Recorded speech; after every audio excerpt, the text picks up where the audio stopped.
Docteur.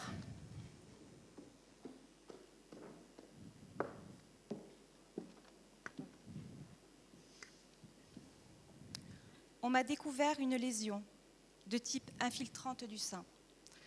Je me suis précipitée sur Internet, complètement envahie par un tourbillon de questions. Une chimiothérapie va-t-elle être nécessaire ? Quel est mon risque de récidive ? En plus de l'approche médicale, que puis-je faire, moi, pour agir contre ce risque ? J'ai besoin de faire quelque chose, vous comprenez ? Et qu'ai-je fait pour mériter ce cancer ? J'avais une vie saine, du sport, on mange bio. Quelle est la cause de ce cancer ? Est-ce génétique ? Alors, quel est le risque pour mes enfants ? Que puis-je faire pour les préserver de cette maladie ? Et si la maladie revient ? Pourrais-je bénéficier d'un traitement personnalisé ? Qui tiendra compte du fait que j'ai forcément une maladie particulière ? Je ne veux pas d'un traitement standard. Il faut tenir compte de mon histoire personnelle. Je veux que l'on respecte autant que possible qui je suis et qui je veux être face à cette épreuve. Car en vérité, cela bouleverse toute mon existence. Je vais vous répondre.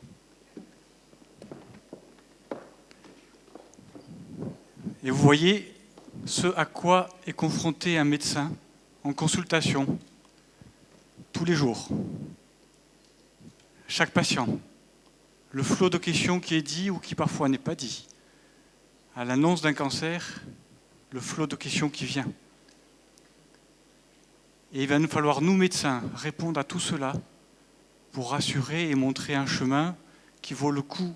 Il faut un chemin qu'il faut emprunter pour aller vers une guérison.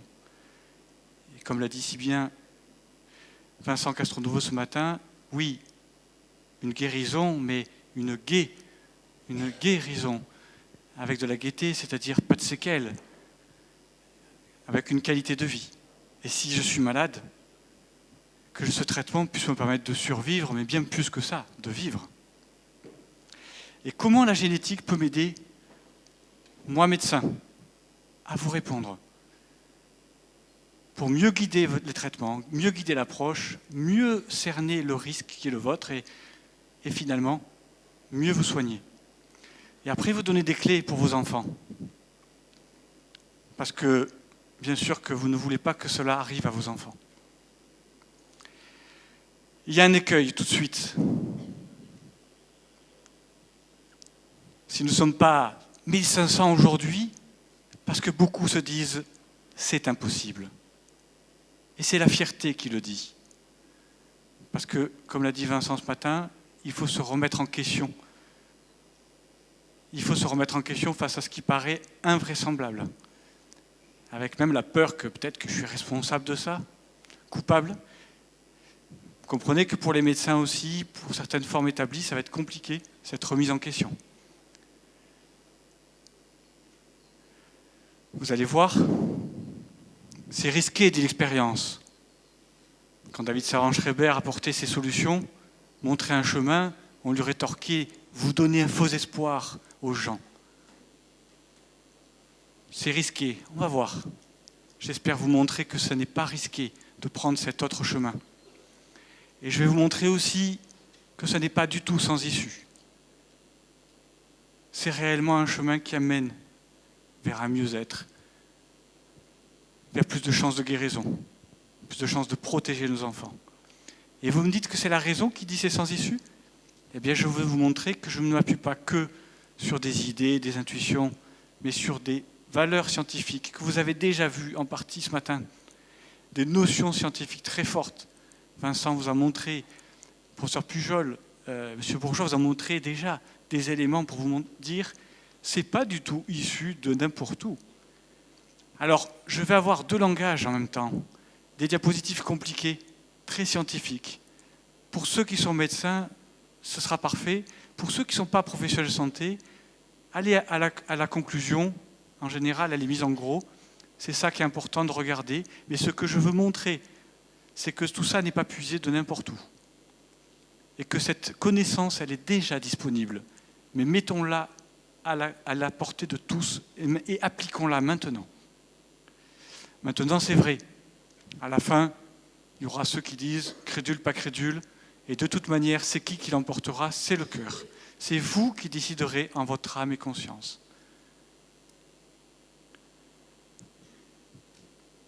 C'est l'esprit qui cherche et c'est le cœur qui trouve. George Sand. C'est dit autrement. Voilà le chemin que je vous propose de prendre, avec ces règles-là. Je vais donc répondre à ces deux questions. En quoi la génétique joue un rôle si important pour favoriser la survenue de cancer? Et enfin, c'est bien beau de savoir ça, mais qu'est-ce que j'en fais pour me protéger du risque de récidive, pour protéger mes enfants, ou si je suis malade, pour aller plus loin? Alors sur cette question sur si je suis malade pour aller plus loin, j'en ai parlé ce matin déjà. Pour ceux qui ne sont pas venus, c'est enregistré, vous pourrez le voir sur la vidéo de la journée. J'en ai parlé sur les tests génétiques. Voilà. Et là, on va aborder toutes les autres solutions. Première vignette. On a tendance à faire du cancer quelque chose de génétique. Voilà ce qui est communément admis, c'est que 85% des cancers ne sont pas génétiques. La preuve, c'est la simple observation et le bon sens. Les enfants adoptés ont le risque de cancer de leurs parents adoptants, pas de leurs parents de naissance. Et puis si on voit les migrants, les Nigérians n'ont pas de cancer du côlon, ils vont aux États-Unis, ils en ont comme les Américains. Les Japonaises n'avaient pas de cancer du sein, elles vont à Hawaï ou à San Francisco, elles en ont comme les Américaines. Les Japonaises n'avaient pas de cancer, l'OMS faisait des enquêtes dans des régions entières de Chine et ne trouvait pas de cancer du sein dans des régions entières de Chine. Ça, c'était avant. Maintenant qu'elles mangent moins, et surtout quand elles vont à Taïwan, elles en ont comme les Occidentaux. La Corée du Sud avait très peu de cancer du sein. Maintenant, avec leur croissance à 2 points, ils ont une croissance à 7% des taux de cancer du sein, en moyenne. Donc, c'est avant tout une affaire de mode de vie, d'environnement au sens large du terme. Deuxième observation, un élément ne suffit pas. Vous avez la simple observation, vous la connaissez bien. On dit que 80% des fumeurs touchés par un cancer du poumon sont des fumeurs. Et alors, un fumeur sur 10 seulement aura un cancer du poumon. Vous comprenez pourquoi un fumeur regarde le paquet de cigarettes et dit j'ai 9 chances sur 10 de ne pas avoir un cancer du poumon. On ne fait pas les choses pour la santé, on fait les choses parce que ça nous fait du bien. Maintenant. Il faut donc l'expérimenter, que ça peut faire du bien de ne pas fumer et de faire autrement. Mais sinon, ce n'est pas une photo qui va changer votre façon de faire. Surtout qu'encore une fois, voilà, cette vérité qu'on sait tous. Ce n'est pas la viande qui donne le cancer, ce n'est pas le tabac. C'est une dynamique. Alors pourquoi on est toujours dans cet débat et on entend des choses? Ça provoque le cancer. Tiens, faire brûler de l'encens, c'est dangereux. Ces choses curieuses qui nous font réagir. Alors prenons ce qui est pour moi justement ce qu'il ne faut surtout pas faire. Je suis un peu arrogant, probablement parce que vous voyez que ce papier signé, il y a marqué les causes du cancer à l'an 2000, publié en septembre 2007. Il a fallu 7 ans pour réfléchir. Mais c'est l'Académie des sciences, le Centre de recherche sur le cancer, la Fédération des centres de lutte, l'Institut du cancer, fait pétard tout le monde. Donc qui je suis moi, petit cancérologue, quand même diplômé en sciences de l'environnement santé. Je pense qu'il n'y en a pas beaucoup là-dedans qui ont fait ça. Et ils nous font leur vision des choses. Je l'avais montré en 2008, donc si vous avez envie de revoir ça, plongez sur la cassette 2008. J'avais étayé ça beaucoup plus. On va passer beaucoup plus vite là. On va simplement aller à... Voilà leur rapport. Ils nous éclairent peu. Ils nous disent que si vous ne fumez pas, on ne sait pas pourquoi vous avez un cancer du poumon dans 85% des cas. Pardon, si vous ne fumez pas, on ne sait pas pourquoi vous avez un cancer. Pas du poumon, un cancer. Donc 85% des cancers ne sont pas expliqués. Sinon, c'est quoi? C'est vous buvez trop, vous vous exposez à des agents, vous êtes trop gros, vous ne bougez pas assez, vous allez trop au soleil, vous prenez trop d'hormones, vos sociétés ne vous protègent pas. Vous faites des enfants beaucoup trop tardivement, vous n'allaitez pas, vous n'en faites pas assez. Voilà, ça c'est la vision qu'on nous propose, extrêmement culpabilisante. Les polluants, tout ça c'est peanuts. Peanuts, 0,1%. Donc évidemment que vous avez compris, c'était un rapport pour dire, vous voyez bien que la pollution ne cause pas le cancer. Donc c'est important d'entendre qu'il ils ont mis des lunettes pour regarder et trouver ces résultats. Et ces lunettes, c'est quoi? Dans notre rapport, on n'a regardé que les cancérigènes de classe 1, c'est-à-dire ce qui est démontré formellement et admis par tous. Ah ben, c'est pas mal. Donc dans ce cas-là, on élimine tout, pratiquement tout, c'est-à-dire les pesticides, les dioxines, la pollution de l'air. On élimine quasiment tout, puisque pour eux, ça ne peut être reconnu comme un facteur de risque, ça n'est pas reconnu de façon absolue. C'est sûr qu'en élaguant comme ça, on enlève beaucoup de choses. Ensuite, on a évalué les choses une à une, pas d'interaction entre les agents. C'est-à-dire qu'on prend les choses une par une. Amiante, tabac, voilà. Mais on ne regarde pas les choses ensemble. Alors que amiante égale 5 fois plus de risque de cancer, tabac égale 10 fois plus, les deux ensemble, c'est 10 plus 5 ? Non, c'est 10 fois 5. C'est pas compliqué à comprendre d'ailleurs. Hein. L'amiante, c'est une microparticule, comme les autres. Elle est un peu plus irritante, c'est vrai. Mais surtout, c'est un cheval de Troie. Vous connaissez l'histoire. C'est pas le cheval qui est dangereux, c'est ce qu'il y a à l'intérieur. Et l'amiante, c'est un transporteur de polluants, de métaux lourds. Il va au cœur de la cellule, amener là où il ne faut pas ce qui est dangereux. Donc évidemment qu'il faut évaluer les choses ensemble, pas séparément, mais si on le fait séparément, on minimise les choses immanquablement. Et après, la phrase, le clou du spectacle, c'était dans ce rapport, le délai entre l'exposition et l'émergence du cancer est par convention inférieur ou égal à 15 ans. Je cite, hein, durée qui est contestable. Ouf. Prendre un délai de 15 ans a l'intérêt de sous-estimer le risque et non de le surestimer. C'est beau de reconnaître cela. C'est quand même assez fou, puisque vous savez que l'amiante, c'est jusqu'à 30 ans, entre le délai de « je suis exposé » ça arrive, l'arsenic, c'est bien au-delà de 15 ans, Hiroshima, 60 ans, le distilbène, c'est la génération suivante. Donc c'est évident, je comprends qu'on arrive à ces résultats-là. Et je ne veux pas entrer dans la polémique, je vais me servir de ça pour vous montrer que c'est justement ce qu'il ne faut pas faire, et la technique pour ne pas comprendre comment la génétique est importante, combien l'environnement agit sur notre génétique, et combien on passe à côté de mesures évidentes de prendre conscience de ce qui nous arrive. S'il y a tant de cancers, ce n'est pas pour rien. Première grande observation, évidemment que quand vous avez une étude et qu'on vous en rapporte une, écoutez avec vos deux oreilles, écoutez pour savoir qui parle, si c'est évidemment un industriel, si c'est un chercheur paumé dans son laboratoire, qui vous devez vous croire en premier, il n'y aura pas la même force et les mêmes conclusions suivant qui fait l'expérience et fait les conclusions. La deuxième chose, c'est qu'aujourd'hui, c'était il y a 8 ans déjà, on avait assez d'arguments pour dire que la pollution, ça jouait sur la santé, mais aujourd'hui, c'est vrai, c'est plus qu'impossible à nier. Et la question, encore une fois, c'est surtout, qu'est-ce que ça a comme impact sur nos gènes, mais pour nos enfants aussi. Une étude, je n'en montre pas 10 000, c'est pas la peine, hein, qui est publiée dans Lancet Oncology, donc une de nos plus grandes revues de cancérologie au monde. C'est la pollution atmosphérique par particules contribue à l'incidence des cancers du poumon en Europe. Bon, une évidence. Ok, ça, on prend. Deuxième élément, si on prend les choses une par une, on se trompe. Le cancer, c'est une dynamique que je sache. Ce n'est pas que l'initiation de la cellule cancéreuse. Initiation, promotion, prolifération. Je vous rappelle, pour ceux qui ont loupé les cours précédents, le cancer, comment ça se définit? C'est une maladie d'une cellule qui se transforme sous l'action d'un cancérigène aidé d'un cocarcinogène. Vous voyez que déjà, on met qu'il y a deux choses qui travaillent ensemble. Ce n'est pas qu'une. Non-respect des règles d'homéostasie au péril de l'organisme. Donc la cellule va œuvrer que pour elle-même et elle va finalement s'auto-détruire. La carcinogène est le fruit en fait de 3 étapes. L'initiation, on se croirait dans une secte. Les cellules malignes sont formées, elles ont été initiées, on leur a montré comment changer leur code génétique pour acquérir des possibilités. Et vous avez vu que ce n'était pas forcément des mutations. Vincent Castronovo nous a montré que ça pouvait être appuyé sur des boutons intensément, parce que tiens, ça prolifère bien en appuyant ici. Donc ça, c'est l'initiation. Ça ne suffit pas pour faire le cancer. Il faut ensuite aller à la promotion. C'est-à-dire qu'on s'installe, on fait une équipe, ça y est, on est plusieurs équipes cancéreuses, on va pouvoir se développer, peut-être, oui, quand il y a tout ce qu'il faut, c'est l'embrasement, et c'est parti. Donc ça marche comme ça, 60 000 milliards, 60 000 à 100 000 milliards de cellules, ce que nous avons, qui sont gentilles, qui collaborent, qui vivent en harmonie, pas en compétition comme on nous apprend tout le temps dans notre société, même dans nos études. Surtout pas, c'est la nature, elle n'est pas en compétition. En tout cas, dans nos corps, c'est pas comme ça. C'est une véritable harmonie, si possible, pour la santé.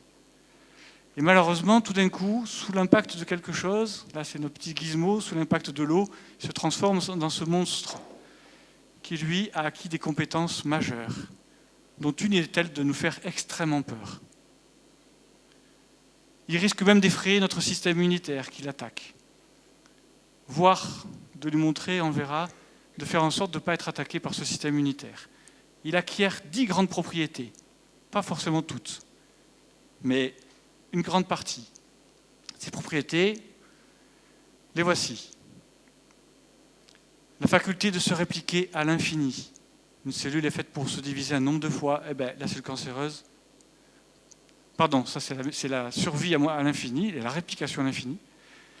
L'inflammation, je suis capable de fabriquer de l'inflammation, de me nourrir de cette inflammation.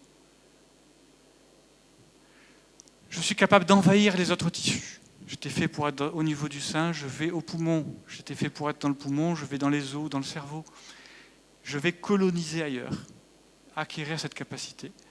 Et puis ma cellule, elle a besoin d'énergie, de force. Eh bien, elle va fabriquer des vaisseaux sanguins, stimuler cela. Puis elle est plein bourrée d'altérations génétiques, mutations ou de stimulation. Elle va résister à l'apoptose, c'est-à-dire l'autodestruction des cellules. On a parlé tout à l'heure de P53, cette protéine qui est notre gardien du génome. Quand cette protéine est mutée, elle enclenche le processus d'autodestruction.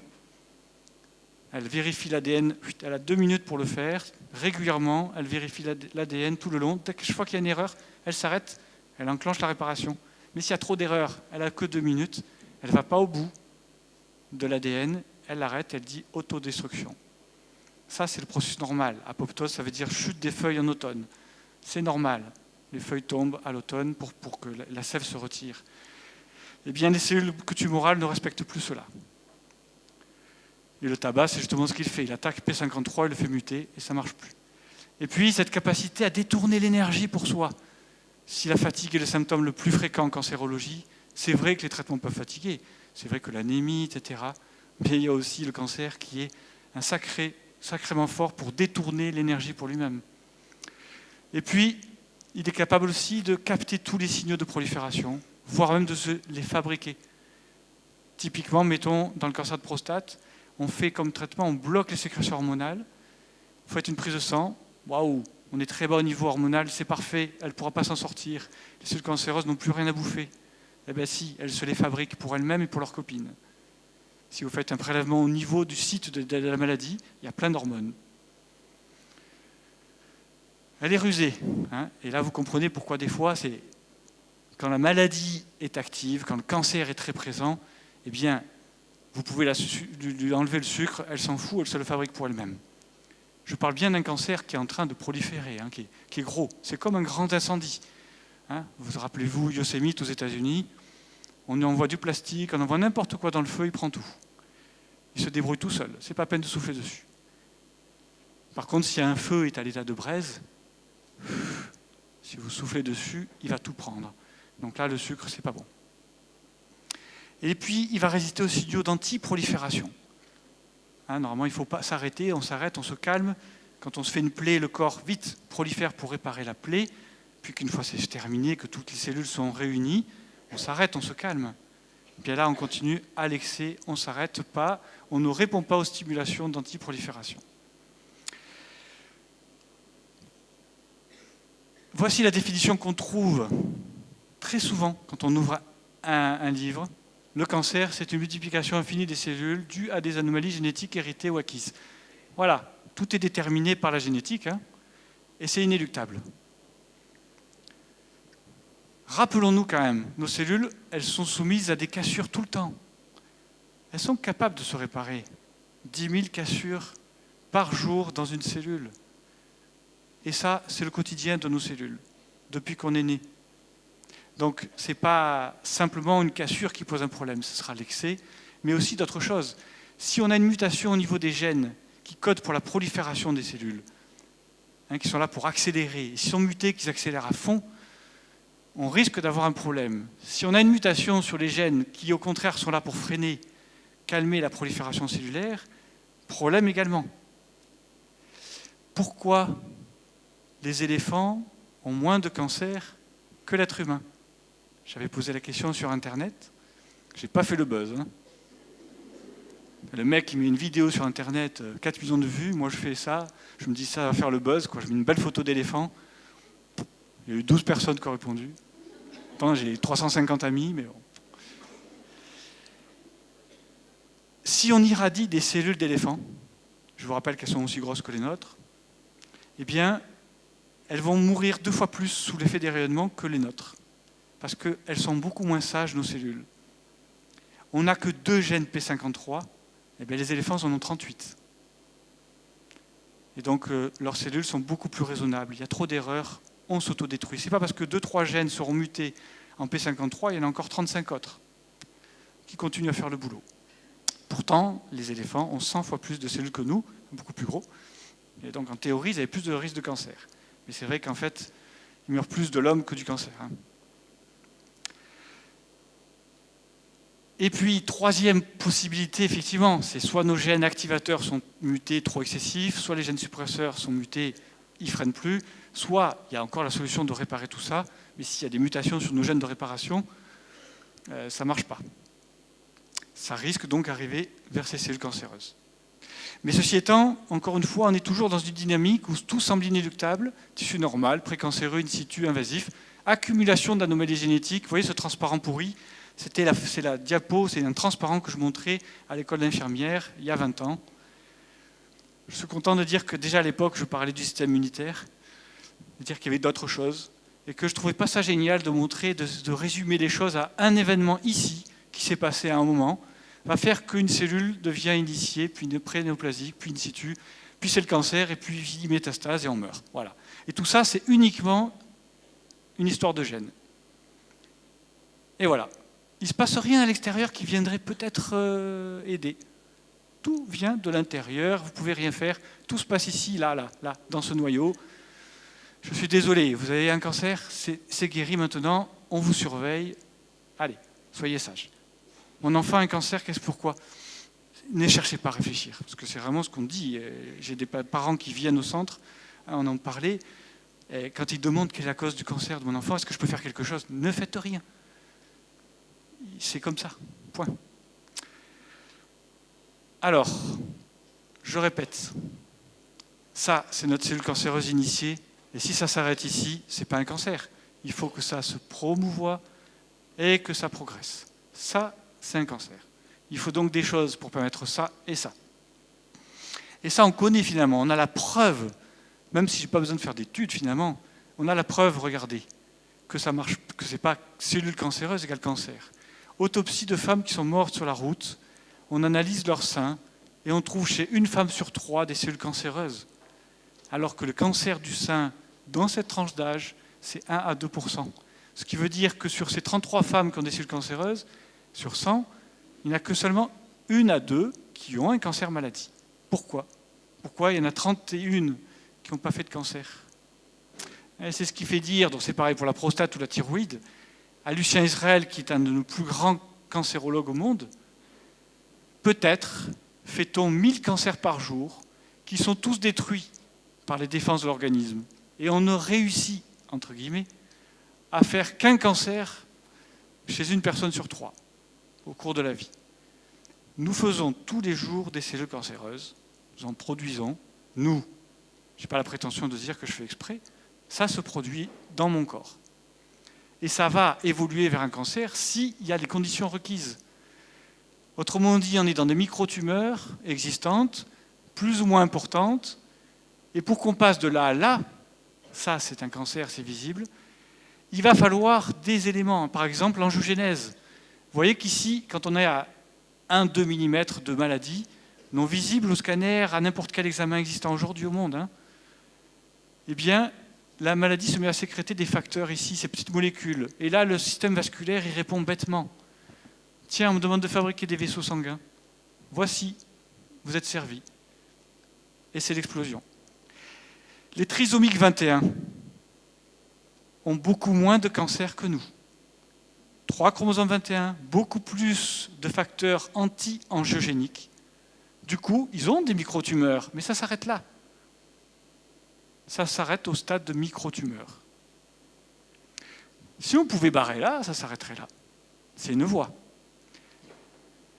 Donc, vous me permettrez de rajouter à la définition du cancer ce qu'on a dit là, multiplication infinie des cellules, due à des anomalies génétiques héritées ou acquises. On est bien d'accord, héritées dans 15% des cas, 85% des cas acquises. Mais c'est qu'une maladie des gènes, le cancer, oui, mais des gènes de la cellule cancéreuse. Surtout. Ne confondons pas. Avec une prolifération incontrôlée des cellules malades dans un environnement permissif qui favorise la promotion et la prolifération de la maladie. Parce que si ça y est pas, il n'y a pas de cancer.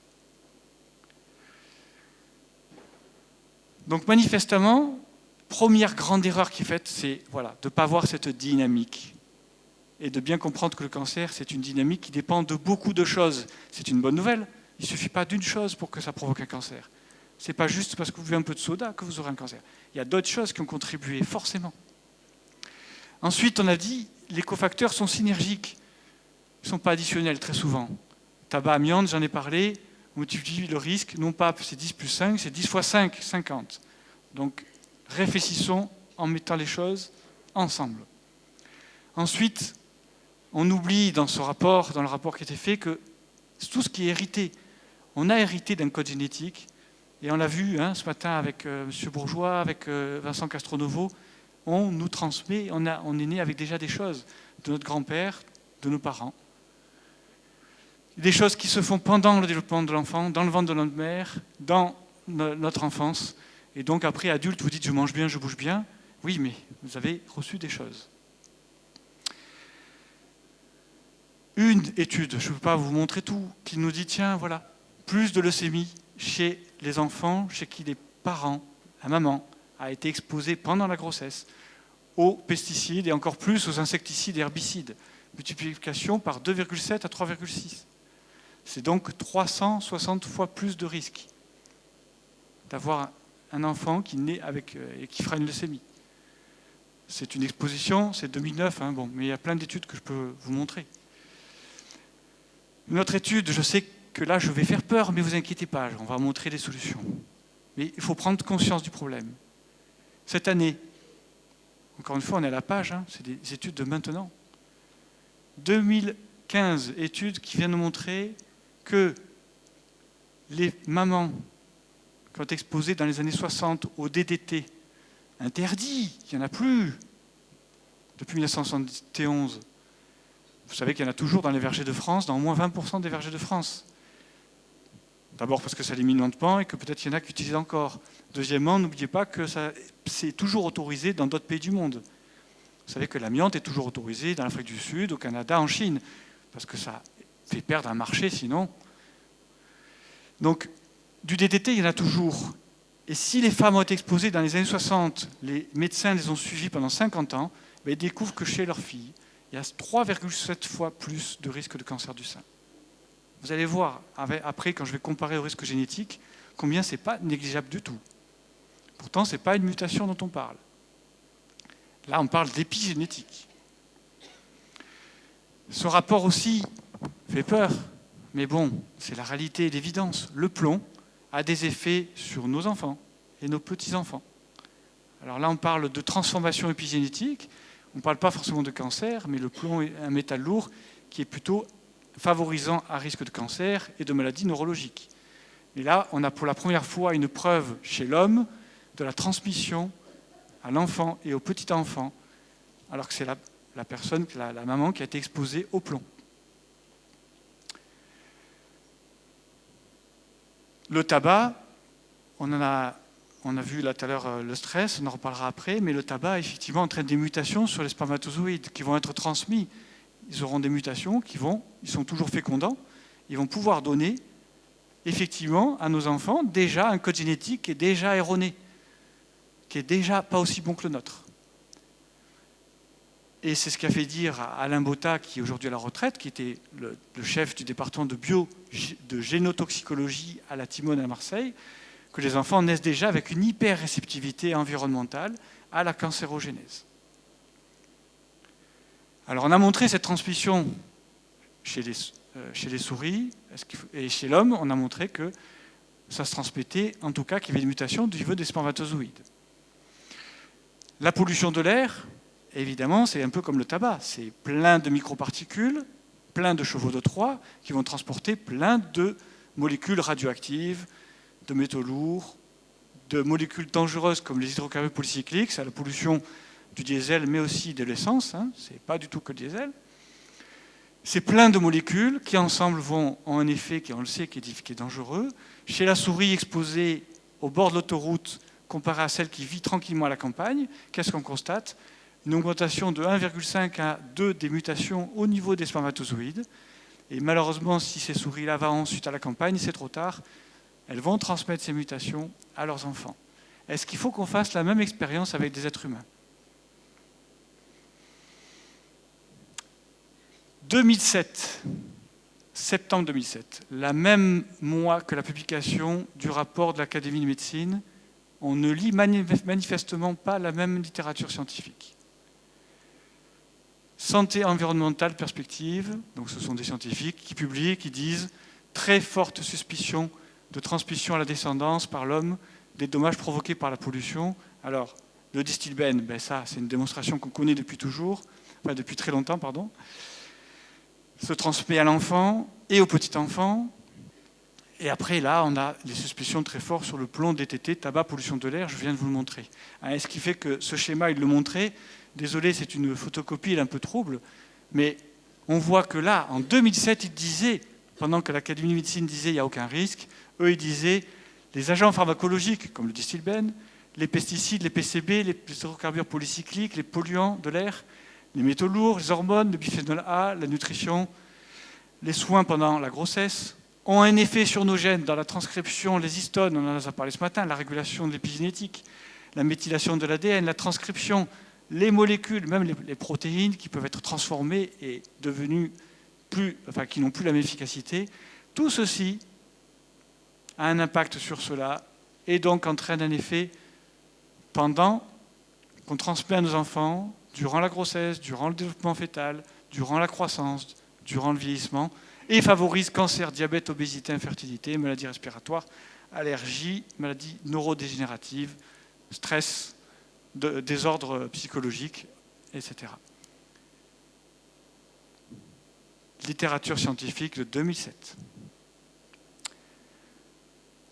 Donc manifestement, on n'a pas la même vision, on n'a pas le même regard, mais on aboutit à des choses autrement, et on se dit, tiens, on doit tenir compte de cela. Le risque lié à l'environnement. Mais après aussi, pour comprendre cela, bon sang, on oublie sans cesse ce polymorphisme génétique dont on a parlé ce matin. Est-ce que c'est juste pas évident que des gens de peau blanche ont plus de risques en allant en Australie d'avoir un cancer de la peau que ceux qui ont la peau mate ou noire? Ils n'ont pas des mutations, les blancs, on n'est pas des mutés. Non, on me rassurer. C'est pareil pour des choses qui sont peut-être plus subtiles, mais notre foie, il ne fonctionne pas pareil pour tout le monde. Comme a dit Vincent ce matin, Castronovo, on n'a pas les mêmes recettes. Regardez, quand on réfléchit, c'est un papier, là aussi j'en ai parlé, c'était en juin 2007, 3 mois avant le rapport de l'Académie de médecine. Ça ne les a pas fait réfléchir. C'est un papier pour dire quel est l'effet de la pollution environnementale sur le risque de cancer du sein. Et conclusion, on ne trouve pas grand-chose, sauf quand on réfléchit. Et qu'on réfléchit que tout le monde n'est pas pareil. Et qu'est-ce qu'on regarde? Quand on regarde les femmes qui ont ce matériel génétique, elles ont une façon de muter, elles ont le matériel 1A1M2. C'est leur équipement, c'est leur recette. Il y en a qui ont le M1, eh bien c'est beaucoup mieux, mais elles ont M2. Dommage. Elles vont beaucoup moins transformer les hormones. Et on va voir tout à l'heure à quel point c'est important. Pas que pour les cancers hormonodépendants. Et elles vont mieux métaboliser les polluants. Ça donne des chiffres juste sidérants.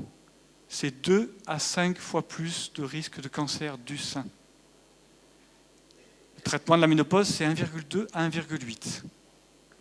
Et vous savez l'effet que ça a fait de faire moins de traitements hormonaux.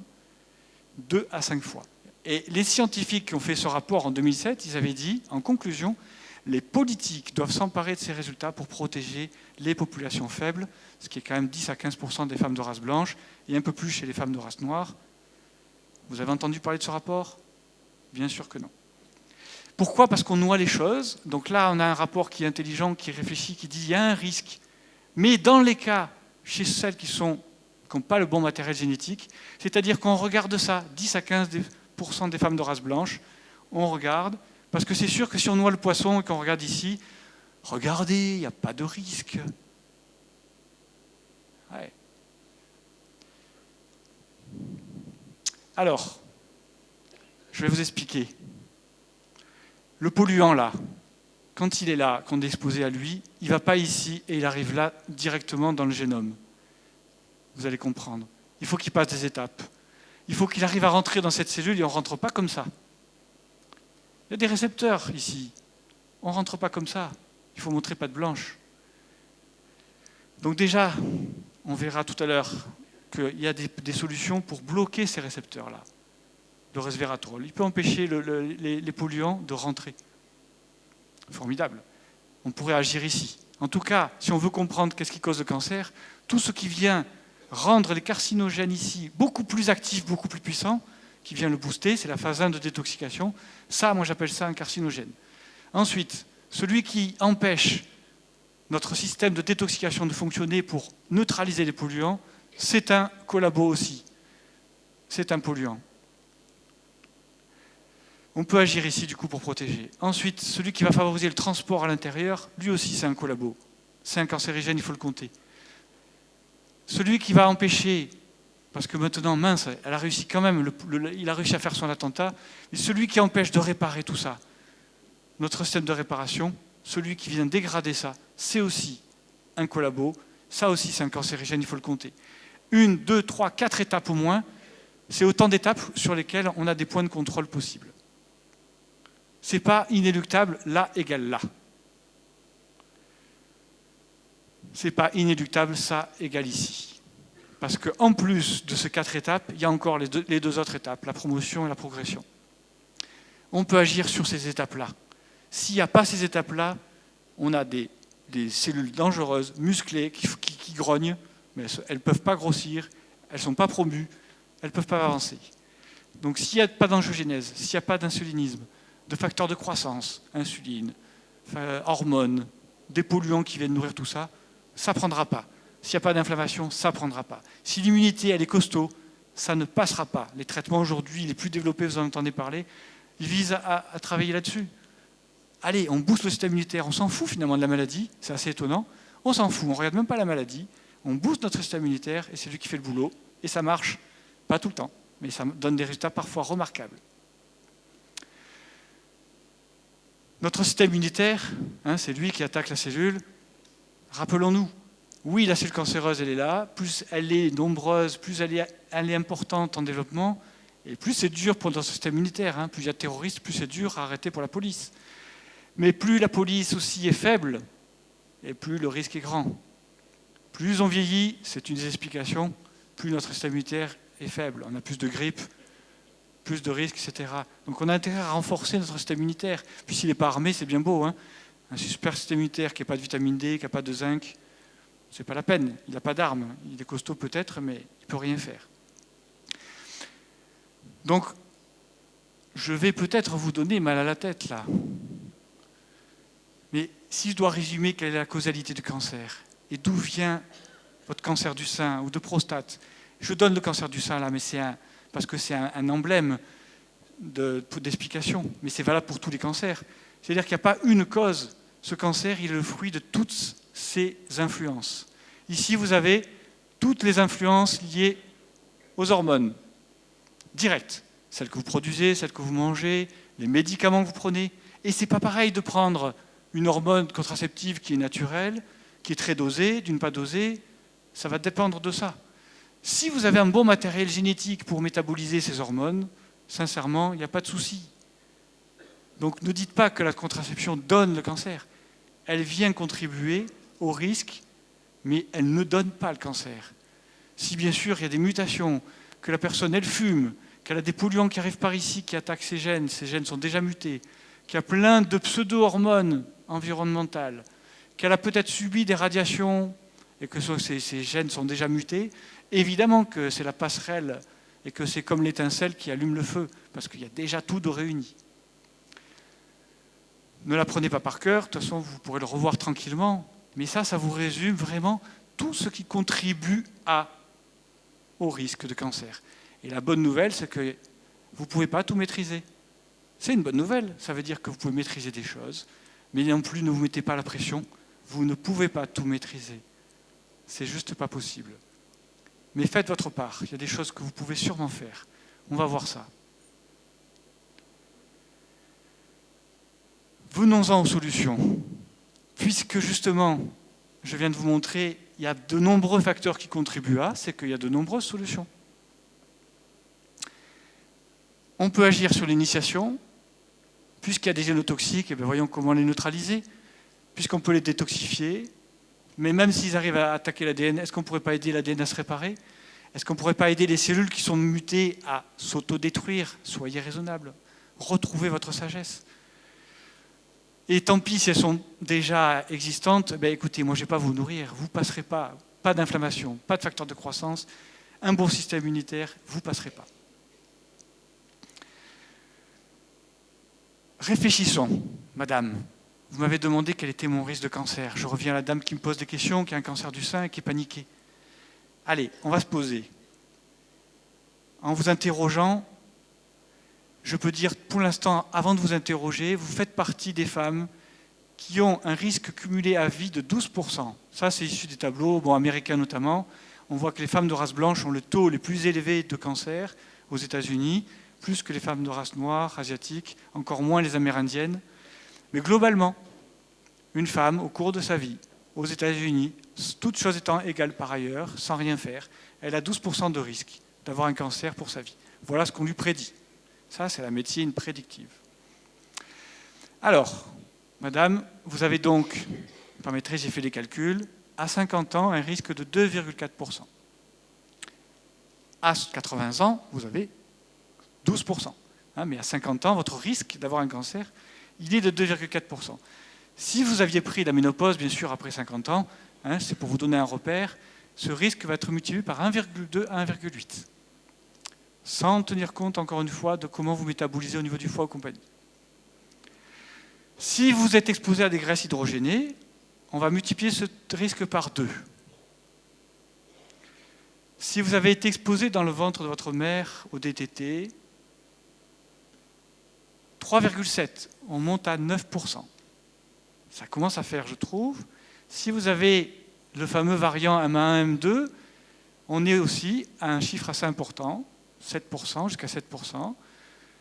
Si c'est pour l'exposition à la pollution automobile, ce qui est le cas pour tout le monde aussi, ce risque il monte à 12%, ce qui commence à faire. Et puis, finalement, donc elle a le risque d'une femme tout au long de sa vie, elle a 50 ans, autant qu'une autre à 80 ans. Et s'il y a une mutation génétique, puisqu'on vous en a parlé ce matin, il y a un risque de cancer. Oui, mais quel risque réel? S'il vous plaît, ne me faites pas peur comme ça, donnez-moi un peu des indications précises. Voilà, le risque est multiplié par 6,7. Vous avez après en moyenne 16% de risque. 11 à 21% suivant les études. Ce n'est pas si beaucoup plus important que ça. Si c'est une mutation PALB2 ou BRCA1, c'est quand même 15 fois plus. On est à un risque de 38% en moyenne. Waouh, ça commence à être drôlement important, jusqu'à 30 à 50% de risque.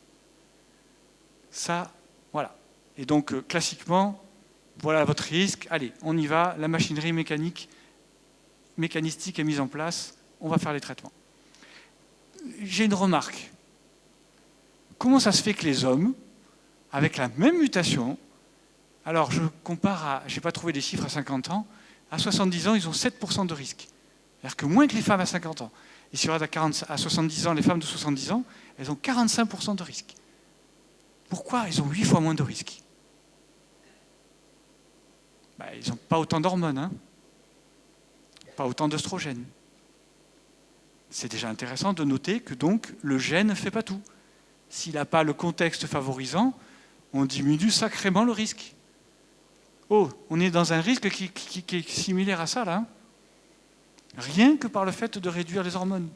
Et puis, il y a cette étude, je sais que vous ne me croirez pas, mais je suis désolé, elle est publiée dans Breast Cancer Research 2010. Vous n'en avez pas entendu parler parce qu'elle est trop énorme et qu'on n'y croit pas. C'est impossible. On a suivi des femmes qui ont mangé 27 fruits et légumes par semaine. Ça fait un peu plus de 5 par jour. Et on les a comparées à des femmes qui ne mangeaient pas 27 fruits et légumes. Et toutes, elles avaient la même caractéristique, elles avaient la mutation BRCA1. Eh bien, on divise on réduit de 72% le risque de cancer. 73%. On tombe à 10% juste parce qu'elles mangent des fruits et légumes, même pas bio. Qu'on ne me dise pas que c'est pour les riches. 27 fruits et légumes par semaine. Est-ce qu'on ne peut pas faire encore mieux?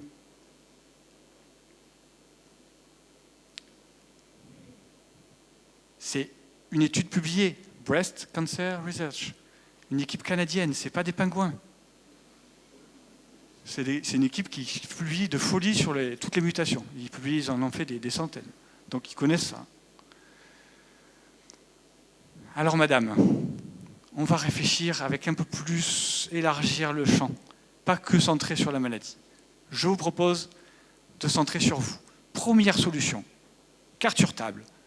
Vous pouvez choisir, comme Angelina Jolie, de faire la mastectomie prophylactique. Vous avez une mutation BRCA1, vous savez que sur le papier, 50% de risque de récidive. Vous ne voulez pas le prendre, vous faites la mastectomie. 5% de risque quand même, mais voilà. C'est sûr que vous aurez une chirurgie esthétique de meilleure qualité que si vous attendez la maladie et qu'il y a la chirurgie, la radiothérapie. Donc voilà, elle joue la carte de la sécurité et même la sécurité des soins esthétiques qui seront de meilleure qualité, c'est sûr. Et c'est un choix, je ne le critique pas, je dis juste, voilà les résultats. Soit je choisis, et c'est un choix d'une autre patiente, moi, je surveille. Je veux vous me surveiller de façon rapprochée, mais je ne fais rien du tout. Ok, ben écoutez, on a démontré quand même que vous n'êtes pas folle, vous ne risquez pas plus de mourir du cancer du sein. Par contre, bien sûr, vous risquez de faire un cancer du sein, il faudra faire la chirurgie, les rayons, peut-être de la chimio. Donc plus de risques d'avoir des démarches difficiles. Et si on fait une chirurgie esthétique, elle sera moins facile. D'accord? On est bien d'accord. Maintenant, si on vous enlève les ovaires avant la ménopause, on réduit de 50 à 80% le risque. Et par-dessus le marché, rappelez-vous ce matin, on enlèvera le risque de cancer d'ovaire. Et l'hormonothérapie, même si la personne est ménopausée, va réduire de 50% ce risque encore. Voilà la démarche médicale qui déjà en soi pose des choses. À vous de choisir. Mais je trouve qu'il manque des choses quand même. Les fruits et légumes, on n'en a pas parlé là. Donc, si on pouvait rajouter des choses en disant, ok, vous avez parlé de moi là, de mes seins, de mes ovaires. Je vais vivre avec ça jusqu'à la fin de ma vie. Moi, pas vous. Qui je suis et qui je veux être. Je crois que c'est un peu important de vous poser la question et de faire ce choix. Mais j'aimerais que vous le fassiez en connaissance de cause, que vous ayez toutes les cartes en main. On a dit que 27 fruits et légumes jouent un rôle majeur. On est passé de 95% de risque en moins avec la mastectomie, c'est 72% avec des fruits et légumes. Je n'ai pas dit qu'il fallait remplacer, je dis juste que c'est majeur. Et puis, est-ce qu'il n'y a pas des pistes intéressantes? Je le dis tout de suite, pas démontrées. Ça, c'était démontré, ça a été fait avec des patientes qui avaient une mutation. Mais je vais vous montrer des pistes qui marchent avec des femmes tout venant. On n'a pas cherché à savoir si elles avaient une mutation ou pas. Ça paraît intéressant et c'est valable pour tous les cancers. La vitamine D, on va le voir, 25% de risque en moins de cancer de façon générale. Comment optimiser le métabolisme hormonal? Comment optimiser, réduire l'exposition aux hormones, voire même protéger, avoir un effet de protection anti-cancer de façon générale, le soja, l'activité physique et le programme d'accompagnement thérapeutique que l'on a mis en œuvre à Ressources et qui est inspiré d'expériences surtout américaines. Ça donne quoi? La vitamine D, je n'ai pas tout mis, je mets un résumé. On sait bien que c'est un inhibiteur de la croissance tumorale, un stimulant du système immunitaire et d'autres propriétés. Voilà les deux principales. J'ai tiré ça du cancer pour les nuls. C'est quand même l'équipe du professeur Maurer, c'est pas un nul. C'est le résumé des études qui montrent que rien que dans le cancer du poumon, c'est 45% de réduction du risque de mortalité si on a un bon taux de vitamine D.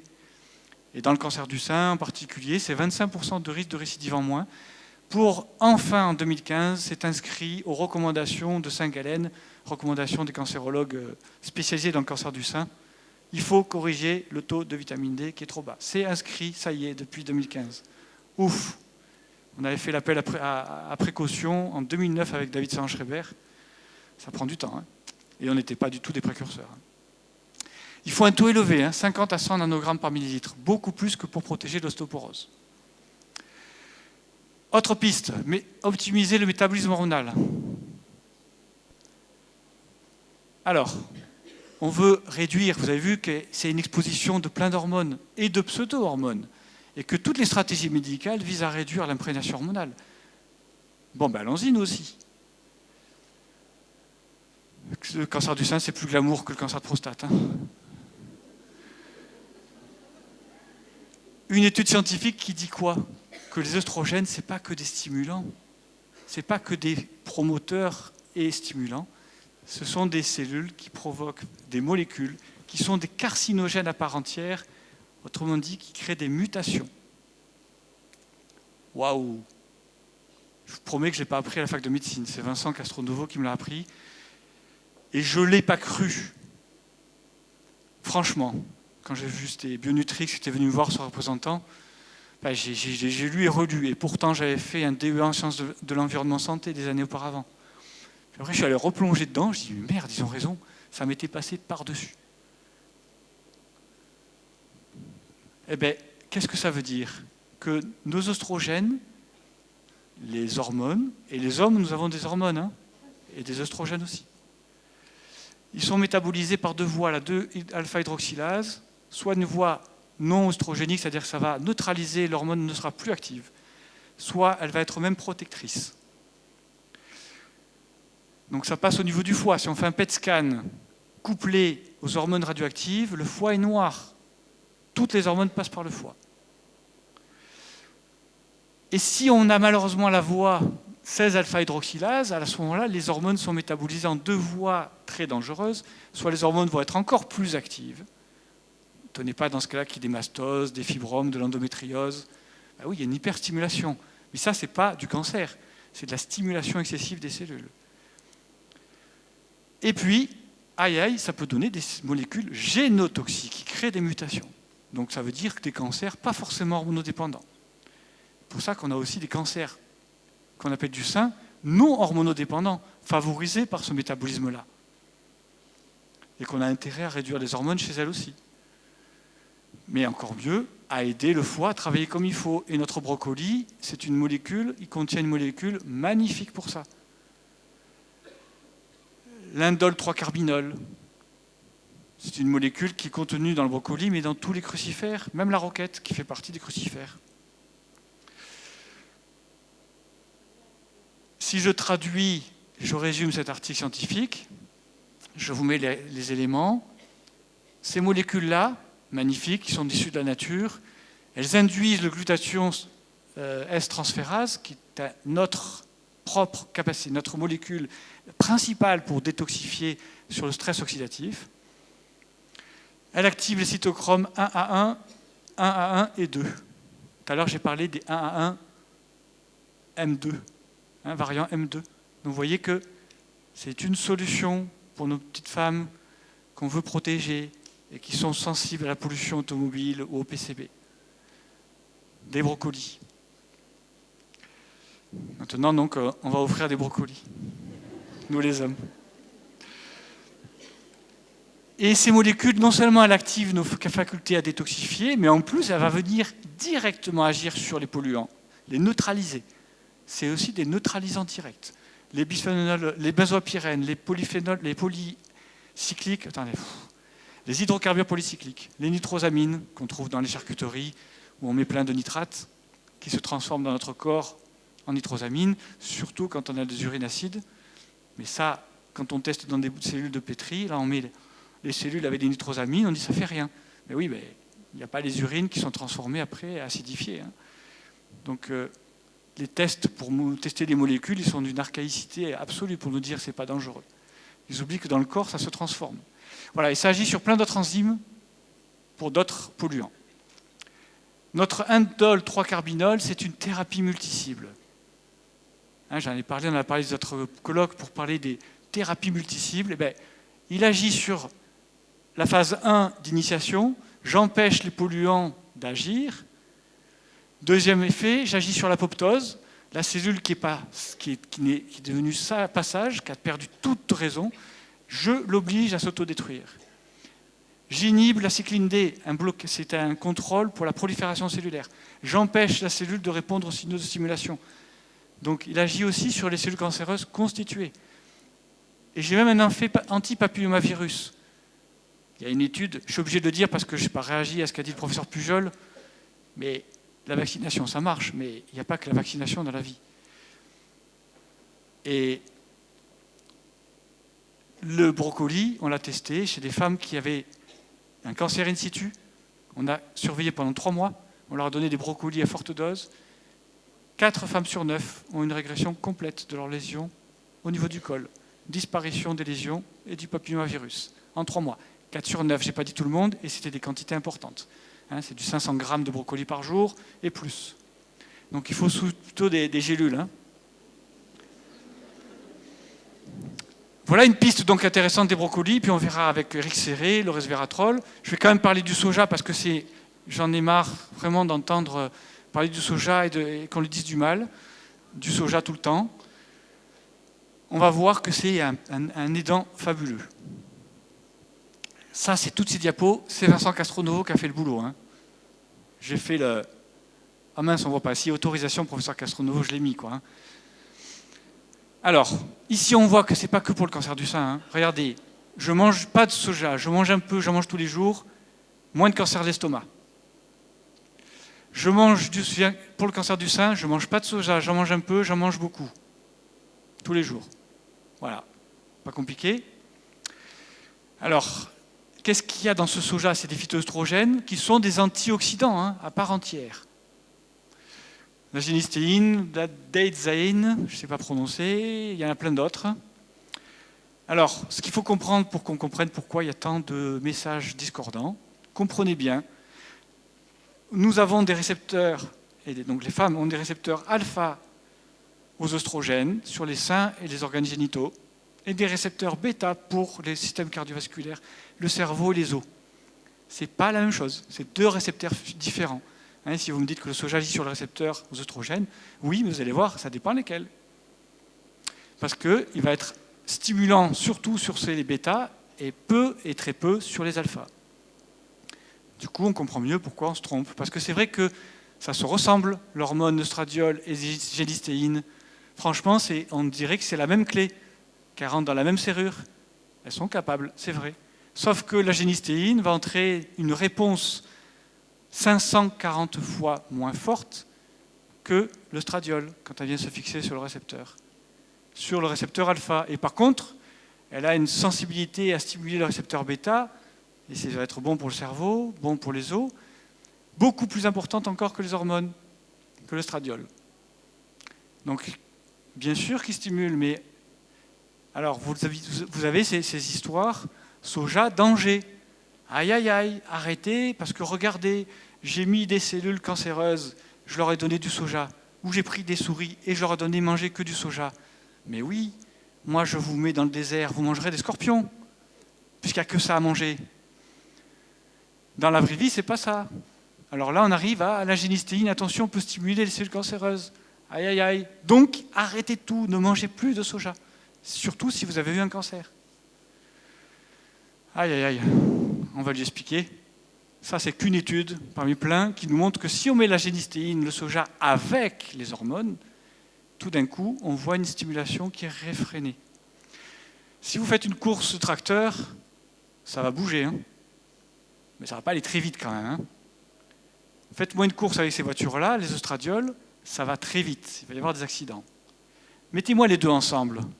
Ça, c'est une opération escargot. Plus d'accidents. Ils ne vont plus avancer, eux. Hein. Derrière. Voilà ce qui se passe quand on met le soja avec. Alors, si je ne vous ai pas convaincu, eh bien, je n'ai plus qu'une solution, je n'ai plus qu'une cartouche. Mais bon sang, elle me paraît être pas mal. Décembre 2009, personne n'en a entendu parler. La seule étude au monde qui a été faite pour comparer des femmes qui ont mangé du soja après un cancer du sein, après avoir eu un cancer du sein, comparé à des femmes qui n'ont pas pris de soja. Qu'est-ce que ça donne? Eh bien, ça réduit le risque. Alors ça, c'est l'étude pour ceux qui veulent y aller. 5000 femmes, c'était pas juste 3 Chinoises dans un coin. 2500 Chinoises d'un côté, 2500 Chinoises de l'autre, qui mangent ou qui ne mangent pas du soja. Alors attention, 5 fois par semaine, c'est pas la folie. Tofu, miso, lait de soja, si je ne dis pas de bêtises, parce qu'il me semble qu'il y avait lait de soja aussi. Tu me confirmes? Tofu, miso. Oui. Tu me confirmeras après. 5 fois par semaine, ce n'est pas des perfusions de soja. Et donc, on aboutit à ça, 29% de décès en moins par cancer du sein, 32% de récidive en moins. Le tamoxifène, qui est une hormonothérapie qui est un peu comme le soja, comme façon d'agir, il stimule un peu les récepteurs, mais tellement moins que l'œstrogène, du coup il est protecteur, on l'utilise comme traitement, c'est 50% de récidive en moins, donc c'est plus puissant que le soja. Mais quand même, ça fait le soja, quoi. Ça ne fait pas rien. Voilà, et le résumé, c'était la consommation de soja est sans danger et associée à un moindre risque de cancer du sein, de récidive et de décès chez les femmes qui avaient eu un cancer du sein. Études scientifiques, il n'y en a pas eu d'autres pour contrecarrer ça. Pour mes enfants, écoutez, regardez, s'ils mangent au moins durant leur enfance 6 fois par mois du soja, comparé à 3 fois par mois, 60% de risque en moins pour nos enfants d'avoir un cancer du sein. Un peu moins de lait et un peu plus de lait de soja, encore mieux si le calcium. Franchement, c'est pas compliqué à transformer ça chez nos enfants. Voilà, c'est pas compliqué à résumer dans notre approche, dans notre idée. Moi, je suis médecin, écoutez, vous faites enlever les ovaires, vous réduisez le risque de 50 à 80%, parce que je réduis l'imprégnation en hormones, il y en aura beaucoup moins. Je peux vous donner des anti-androgènes, ou du tamoxifène, ou bien un anti-aromatase pour réduire la production d'hormones. Ça va réduire l'imprégnation hormonale. Le tamoxifène, il va agir aussi là, sur le récepteur, il va le bloquer, il va empêcher les hormones d'agir. Mais le soja aussi fera ça. Et si vous prenez des brocolis, vous allez agir sur cet aspect ici, qui est, le foie va enfin éliminer comme il faut les hormones, et les pseudo-hormones, et les polluants. Et par-dessus le marché, le petit schéma qui rappelle que malheureusement, si l'intestin est en vrac, il va réabsorber les hormones et les remettre dans le circuit, et c'est reparti. Voilà, il faut travailler sur tout ça. Mais c'est bien de travailler ici. Et là, pas de doute, mais on a intérêt à aller plus loin. Voilà. Et autre piste évidente, le sport qui est une thérapie multicible, on le sait, ça réduit de 20 à 30% les risques de cancer du sein. Pareil pour la prostate, pour le côlon. Et l'étude que je vous avais montrée déjà les autres années, de Barbara Andersen, qui montre qu'un travail pour apprendre à bien manger, gérer le stress, avoir de bonnes conduites alimentaires, apprendre à se protéger du cancer, qu'est-ce que ça aboutit? Oui, les femmes vont beaucoup mieux au bout de 4 mois. 4 mois, ce n'est pas en une séance de psychologie qu'on va mieux. 4 mois, elles vont mieux, et pour la vie. Le système immunitaire est amélioré au bout de 12 mois, ce n'est pas instantané. Mais par contre, on voit quoi? Au bout de 11 ans, 50% de récidive en moins. Ce n'est pas des médicaments qu'on a injectés. C'est une étude scientifique. Personne n'en a parlé dans les journaux. On nous parle toujours d'une souris qui a reçu un médicament qu'on aura peut-être dans 5 ans. Là, on parle de femmes qui se sont bougées, qui ont retroussé les manches. 50% de récidive en moins. 68% de décès en moins. Et il y a une étude qui vient de sortir, là, vous n'en avez pas entendu parler non plus. Elle est sortie juste là, 22 octobre, qui vient de montrer la même chose. Même travail qu'on vient de dire, c'est simple, regardez. À 10 ans, elles sont toutes vivantes, elles n'ont pas récidivé. Quasiment toutes. Alors que là, il y a des récidives dans celles qui vont participer au programme. 55% de récidives en moins, 79% de réduction de décès, toutes causes confondues, du cancer du sein et autres. Ça ne vaut pas le coup là, de s'investir là-dedans? Voilà. Alors pour les hommes, parce que il n'y a pas que le cancer du sein, je vous rappelle l'étude de Dean Ornish, il fait pareil. Moi je vais aider les hommes qui ont un cancer de prostate à bien manger, à courir à parler, à s'exprimer. Ils vont avoir des groupes de parole, ils vont parler, enfin là, sortir de leur caverne. Et qu'est-ce qui se passe? Leurs chromosomes, l'extrémité des chromosomes là, ce qu'on appelle les télomères, l'activité s'améliore. Si nos télomères fonctionnent bien, que nos télomères ne se raccourcissent pas, on ne vieillit pas. Et ce qu'il a constaté, publié dans Lancet 2013, c'est que les chromosomes, 5 ans après, les chromosomes des lymphocytes du système immunitaire anticancéreux, non seulement ils n'ont pas vieilli, mais ils se sont rajeunis, les télomères se sont allongés. Mieux ils ont participé au programme, et mieux ça a marché. Bon, vous voyez que ça a un effet au cœur des cellules, au niveau de nos gènes. Hein. Et pour vous rappeler ça aussi, vous voyez ici l'activité du gène BRCA1 dont on a parlé, qui est un gène de réparation et de contrôle cellulaire. Son activité de base, dès que la souris est stressée, pam, l'activité du gène se réduit de moitié. Eh bien, si le stress n'a pas un impact sur nos gènes, c'était dans la revue Gene Chromosome Cancer, un super accent, 2008, enfin voilà, ça se sait depuis longtemps. Hein. Voilà, et on sait que bon, voilà les voies. Maintenant, si vous voulez que je vous dise qu'est-ce qui a marché chez vous, j'en sais rien, je m'en fous. C'est cette démarche-là et l'ensemble de cela qui a marché. Il faut arrêter de tout séparer. Mettons les choses ensemble, c'est là qu'on se donne les meilleures solutions. Voilà, soit je reste centré sur cette petite cellule cancéreuse et je vais traiter ça et uniquement ça, madame. En fait, je ne vous regarde pas, je regarde l'ordinateur. Et évidemment que j'ai de la puissance, j'ai de l'efficacité, ça va de mieux en mieux. Mais c'est vrai que si je tiens compte de vos forces, je pense que je vais améliorer les choses. Puis si je tiens compte de vos propres décisions aussi, je ne veux pas perdre mes cheveux, je veux garder ma fertilité. J'ai tout intérêt, je pense que j'aboutirai à un meilleur résultat. Et puis si je peux aussi influencer même votre environnement social, ou si vous pouvez, c'est bien. Quand Ressources offre un test génétique et enlève cette barrière sociale pour qu'on puisse avoir accès aux tests génétiques et ne pas avoir une chimiothérapie pour rien, on n'agit pas là, on n'agit pas au niveau de la cellule, on agit ici, mais ça a un impact direct sur le corps. Voilà, c'est ce que je propose, c'est, oui, vous ne pouvez pas agir sur la société, bien qu'il y ait des associations comme Sentinelle qui sont là pour dire participez à la recherche. Et moi je dis, je rajoute, la recherche intelligente, utile directement pour le patient comme pour la recherche. Hein, défendez ça. On peut agir là, aidez-les. On peut agir vous-même sur votre entourage. Apprenez à parler à votre entourage. Apprenez, dites-leur que vous les aimez. Dites-leur comment ils peuvent vous aider parce qu'ils ne savent pas, ils sont impuissants. L'entourage, c'est le plus grand défi pour l'entourage. Il se sent impuissant, il ne sait pas ce qu'il doit faire. Et surtout, alors là, jamais il prendra soin de lui parce qu'il se dit, moi je ne suis pas malade, je ne vais pas commencer à me plaindre. Hein.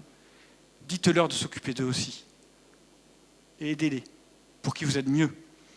Et puis, ça vous aidera, vous serez plus fort, vous. Et après, votre corps, il sera mieux. Parce que si vous êtes mieux, si votre corps a été régénéré par l'ostéopathie, de la réflexologie plantaire, de l'hypnose, de la mindfulness, de la pleine conscience, etc., votre corps sera plus fort pour résister aux traitements et autres. Et vous avez vu que le système immunitaire aussi sera plus fort. On aura un impact sur la maladie directement. Voilà. Donc je vous propose cette démarche. Oui, on peut avoir des super traitements, des super soins de support qui permettent de mieux traiter de mieux supporter les traitements. On peut aussi vous éduquer à mieux comprendre les traitements. C'est ce qu'on appelle la compliance. Vous prenez mieux les médicaments, vous êtes gentil, des moutons. Moi, je vous propose encore plus loin que ça. Hein, parce que ce n'est pas 100 à 10 000 milliards de cellules, c'est ce que contient les cellules cancéreuses. Elles sont à 100 000 qui vont dicter la loi à 60 000 milliards de cellules. Non. C'est beaucoup plus fort que ça. Ouais, une alliance thérapeutique. Moi, docteur, je veux avec vous une alliance. Je veux le meilleur de vous et que vous tiriez le meilleur de moi. Ensemble, on va choisir les traitements. Je suis le maître d'œuvre. Quand je construis une maison, je ne sais pas. Je ne suis pas le maçon, je ne suis pas l'architecte. Mais c'est moi qui vais vivre là. C'est moi qui dois prendre la décision. Je n'ai pas toutes les solutions, mais aidez-moi à comprendre pour prendre les bonnes décisions. Et si vous plantez, peut-être, je vous le dirai, prenez-le pas mal, mais remettez-vous en question. Moi, je veux de la connaissance appliquée, de la sagesse, pas simplement du savoir. Je veux de l'individualisation. Je veux une médecine personnalisée. Personnalisée, ça veut dire personne. Ce n'est pas centré sur la maladie. Hein, la médecine centrée sur la maladie, avec les thérapies ciblées, c'est de la médecine centrée sur la maladie. c'est la médecine de précision, mais ce n'est pas de la médecine personnalisée. Je veux que ça tienne compte de mon corps, j'ai des forces, des antécédents, j'ai une immunité. Tenez-en compte, s'il vous plaît. Et puis, voilà, effectivement, j'ai une éthique propre qui m'apporte des forces et des faiblesses. Tenons-en compte. La génétique de la maladie, bon sang, cette maladie, elle n'est peut-être pas si agressive que ça. Et puis, voilà, allez vers cette biologie, une médecine de précision, s'il vous plaît, parce que c'est comme un antibiotique. Quand on a un antibiogramme, c'est sympa de savoir que ça marche. L'antibiotique va marcher, a plus de chances de marcher qu'un antibiotique sur l'antibiogramme qui ne marche pas. Voilà, s'il vous plaît, servez-vous des outils modernes. Et si jamais ce n'est pas disponible financièrement, dites-le moi quand même, parce que peut-être que mes amis vont pouvoir m'offrir ça. C'est un test qui vaut 2000 €, mais tant pis, j'irai l'acheter en Belgique. Mes amis sont prêts à me l'offrir. Voilà. Ce n'est pas l'un contre l'autre. On peut réunir ça. Ce n'est pas du tout à l'inverse de l'autre. Mais c'est juste que c'est une médecine qui va vraiment recadrer, remettre le centrage sur l'individu, et elle va obtenir quelque chose qui n'est pas centré sur la maladie, là, gros pavé. Non, c'est un ensemble. Alors, vous voyez, c'est impossible, dit la fierté, en se remettant en cause. Oui, vous avez vu, l'Académie de médecine, ils ont écrit ça. Remettant en cause. Qu'est-ce qu'ils ont écrit? Il y a quelque chose de possible. C'est risqué? Je viens de vous montrer des pistes qui ne sont pas du tout risquées. C'est sans issue? Dit la raison, mais je viens de vous montrer plein d'études qui viennent nourrir ça. Alors, s'il vous plaît, essayons. Voilà, je crois vraiment. Nous pouvons...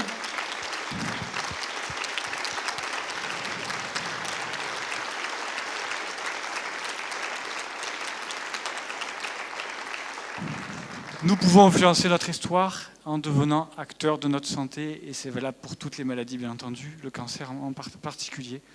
Un immense merci à tous ceux qui m'ont aidé. Mince, tu peux le faire redémarrer. Tous ceux qui m'ont aidé pour c'est le JLM2. Tous ceux qui m'ont aidé, et j'ai une pensée particulière pour Annie, qui était intervenante à ressources et qui a subi l'assaut des terroristes du cancer, et qui est morte en quelques mois, qui était à l'accueil, et qui est partie tranquillement, sereinement, qui a su préparer les choses. Elle est partie droite, chez elle, sans souffrance, entourée de ses enfants, et ça change tout. Elle est toujours là avec nous, et on a le souvenir de quelqu'un qui est parti avec le sourire. Merci.